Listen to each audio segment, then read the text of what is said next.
அனைவருக்கும் வணக்கம். இன்னைக்கு ஒரு புது அறிவிப்பு வெளியாயிருக்குங்க.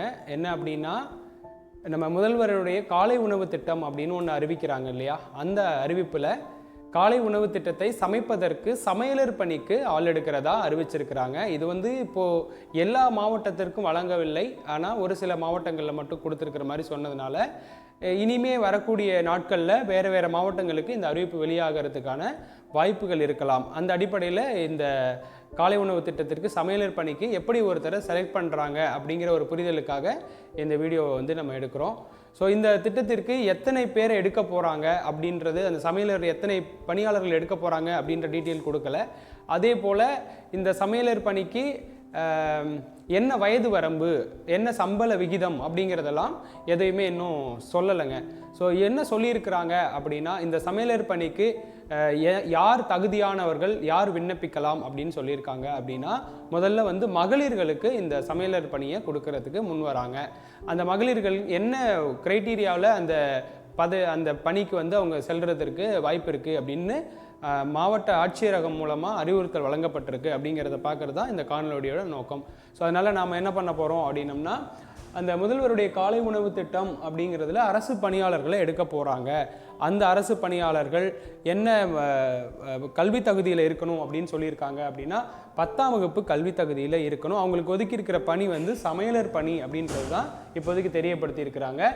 இதை எங்கே கொடுக்க போகிறாங்க அப்படின்னா, ஒவ்வொரு மாவட்டத்தில் இருக்கக்கூடிய ஊரக பேரூராட்சி பகுதிகளில் இயங்கக்கூடிய அரசு பள்ளிக்கூடங்கள், 1ஆம் வகுப்பிலிருந்து 5ஆம் வகுப்பு வரை படிக்கக்கூடிய மாணவர்கள் இருக்கிற அரசு பள்ளிக்கூடங்களில் காலை உணவை சமைப்பதற்கு அந்த பணியாளர்களை நியமிக்க போகிறதா சொல்லியிருக்காங்க. அரசு பணியை அவங்களுக்கு வழங்க போகிறாங்க. அப்படி வழங்கும் பொழுது அவங்களுக்கு சில இதர தகுதிகள் அப்படின்றத கொடுத்துருக்குறாங்க. அவங்க என்ன முக்கியமாக தகுதிக்கு சொல்கிறாங்க அப்படின்னா, மகளிர் சுய உதவிக்குழுவில் ஒரு பெண் அந்த சமையலர் பணிக்கு விண்ணப்பிக்கக்கூடியவங்க மகளிர் சுய உதவிக்குழுவில் ஒரு உறுப்பினராக இருக்கணும் அப்படின்னு சொல்லியிருக்கிறாங்க. அதுக்கப்புறம் மகளிர் சுய உதவிக்குழுவில் இருந்தாலே என்ன பண்ணுவாங்க அப்படின்னா, மகளிர் சுய உதவிக்குழு மூலமாக கடன்கள் பெறுவாங்க. அந்த கடன்களை அல்லது வங்கிகளில் வாங்கின கடன்களை என்ன பண்ணியிருக்கணும் அப்படின்னா, தவணை தவறாமல் கட்டி இருக்கணும். அப்படின்னா திருப்பி கரெக்டாக கட்டி இருக்கிறவங்களுக்கு அந்த பணி வாய்ப்பு வழங்குவதற்கு அதிக வாய்ப்புகள் இருக்குது அப்படின்னு சொல்லியிருக்கிறாங்க. அது கடைசியாக என்ன சொல்கிறாங்க அப்படின்னா, ஒரு 3 ஆண்டுகளுக்கு அந்த டேட்டா கரெக்டாக இருக்கணும். திருப்பி தவணைகள் செலுத்தும் பொழுது 3 ஆண்டுகள் தவணைகள் சரியாக செலுத்தி இருக்கணும் அப்படின்னு பார்ப்பாங்களாம். அடுத்தது குறைந்தது 3 ஆண்டுகளுக்காவது சுய உதவிக்குழுவில் உறுப்பினர்களாக இருந்து ஊராட்சி அளவிலான கூட்டமைப்பில் பங்கேற்று பகுதி அளவிலான கூட்டமைப்பு உறுப்பினர்களாக பணியாற்றி இருக்க வேண்டும் அப்படிங்கிறது இதர தகுதிகளில் ஒரு தகுதியாக கொடுத்துருக்குறாங்க. அதுக்கப்புறம் அந்த சமையலர் பணிக்கு விண்ணப்பிக்கக்கூடிய அந்த மகளிர், அந்த பெண்ணானவர் அந்த பள்ளி அமைந்துள்ள ஊரில் வசிக்கிறவங்களா இருக்கணும். அவங்க ஊரில் பள்ளிக்கூடம் இருக்குன்னா அந்த ஊர் பள்ளிக்கூடத்துக்கு அப்ளை பண்ணணும்னா அந்த ஊர்க்காரங்களா இருக்கணும் அப்படின்றத அடுத்தது சொல்லியிருக்காங்க. அதுக்கப்புறம் இது எல்லாருக்கும் தெரிஞ்ச விஷயம்தான், உணவு தயாரிப்பில் அவங்களுக்கு ஒரு அனுபவம் இருக்கணும் அப்படின்றத சொல்லியிருக்கிறாங்க.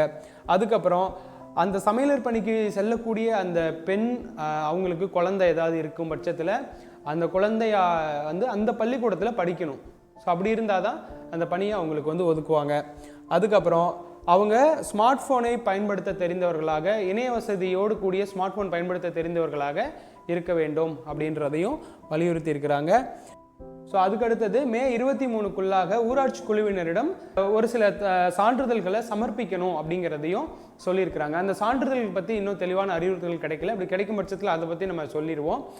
அடுத்தது பார்த்திங்கன்னா, இந்த மாதிரி சான்றிதழ்கள் சமர்ப்பித்து அவங்க யார் பணிக்கு எடுக்கிறாங்கங்கிற தகவல் எல்லாம் பின்னாடி தெரிவிப்போம் அப்படின்னு சொல்லியிருக்கிறாங்க. இது இப்போது இன்னைய தேதியில் அப்படின்னு பார்த்தோம்னா, இன்னைக்கு தேதி 18/5/2023. இன்னைய தேதிக்கு பெரம்பலூர் மாவட்டத்தை பற்றிய ஒரு தகவல் தான் இது போல் அடுத்தடுத்த மாவட்டங்களுக்கு இனி வரக்கூடிய நாட்களில் அறிவிப்புகள் வெளிவரலாம். ஏன்னா இந்த ஊரக பேரூராட்சி பகுதிகளில் 1ஆம் வகுப்பிலிருந்து 5ஆம் வகுப்பு படிக்கக்கூடிய மாணவர்களுக்கு சமையலர் பணி அப்படிங்கிறது எல்லா மாவட்டங்கள்லையும் அரசு பள்ளிக்கூடங்கள் இருக்க தான் செய்யும்.